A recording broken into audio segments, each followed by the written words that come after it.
Welcome, traveler. You've arrived safely to my inn. Tonight, I'd like to share a classic tale by Oscar Wilde, The Selfish Giant. So settle into a comfortable chair by the fire, pour yourself a warm drink, and allow the noise of the day to drift away.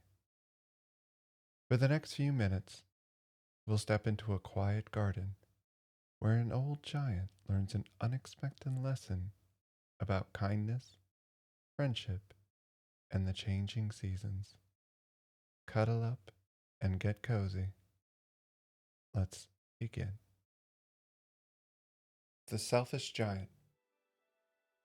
Every afternoon, as they were coming from school, the children used to go and play in the giant's garden.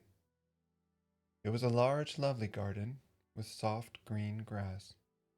Here and there over the grass stood beautiful flowers like stars, and there were 12 peach trees that, in the springtime, broke out into delicate blossoms of pink and pearl, and in the autumn bore rich fruit. The birds sat on the trees and sang so sweetly that the children used to stop their games in order to listen to them. How happy we are here! They cried to each other. One day the giant came back. He had been to visit his friend, the Cornish ogre, and had stayed with him for 7 years. After the 7 years were over, he had said all that he had to say, for his conversation was limited, and he determined to return to his own castle. When he arrived, he saw the children playing in the garden. "What are you doing here?" he cried in a very gruff voice, and the children ran away. "My own garden is my own garden," said the giant. "Anyone can understand that, and I will allow nobody to play in it but myself." So he built a high wall all round it and put up a notice board. Trespassers will be prosecuted. He was a very selfish giant. The poor children had now nowhere to play. They tried to play on the road, but the road was very dusty and full of hard stones, and they did not like it. They used to wander round the high wall when their lessons were over and talk about the beautiful garden inside. How happy we were there, they said to each other. Then the spring came, and all over the country there were little blossoms and little birds. Only in the garden of the selfish giant it was still winter. The birds did not care to sing in it, as there were no children, and the trees forgot to blossom.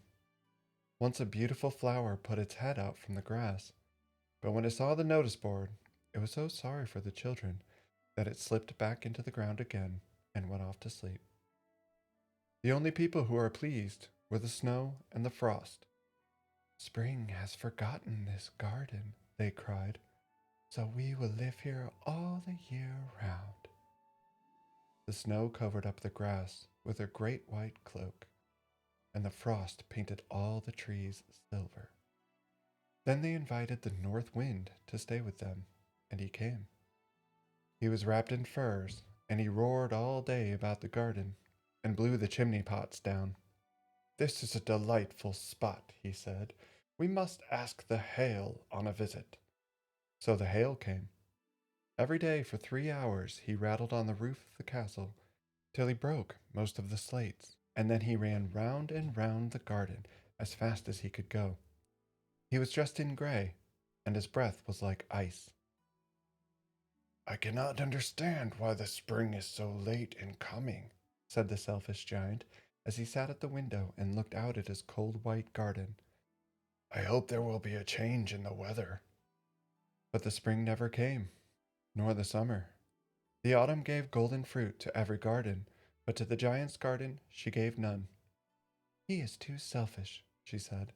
So it was always winter there, and the north wind, and the hail, and the frost, and the snow danced about through the trees. One morning the giant was lying awake in bed when he heard some lovely music. It sounded so sweet to his ears that he thought it must be the king's musicians passing by. It was really only a little linnet singing outside his window, but it was so long since he had heard a bird sing in his garden that it seemed to him to be the most beautiful music in the world.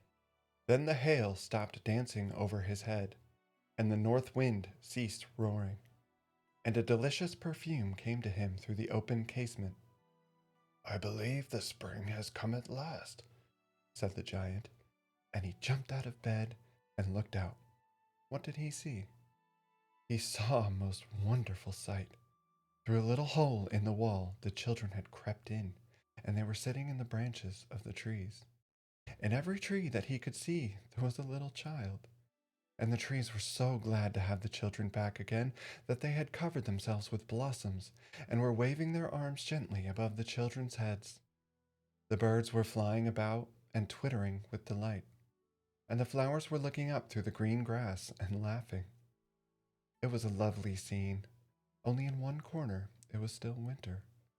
It was the farthest corner of the garden, and in it was standing a little boy. He was so small that he could not reach up to the branches of the tree, and he was wandering all around it, crying bitterly.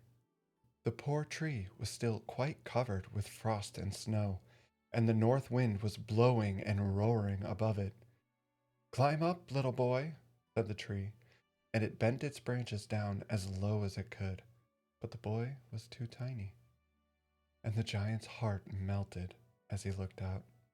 "How selfish I have been," he said. "Now I know why the spring would not come here. I will put that poor little boy on the top of the tree, and then I will knock down the wall, and my garden shall be the children's playground forever and ever."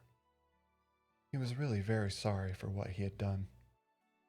So he crept downstairs and opened the front door quite softly, and went out into the garden. But when the children saw him, they were so frightened that they all ran away, and the garden became winter again. Only the little boy did not run, for his eyes were so full of tears that he did not see the giant coming, and the giant stole up behind him and took him gently in his hand, and put him up into the tree. And the tree broke at once into blossom, and the birds came and sang on it, and the little boy stretched out his 2 arms and flung them round the giant's neck and kissed him. And the other children, when they saw that the giant was not wicked any longer, came running back, and with them came the spring.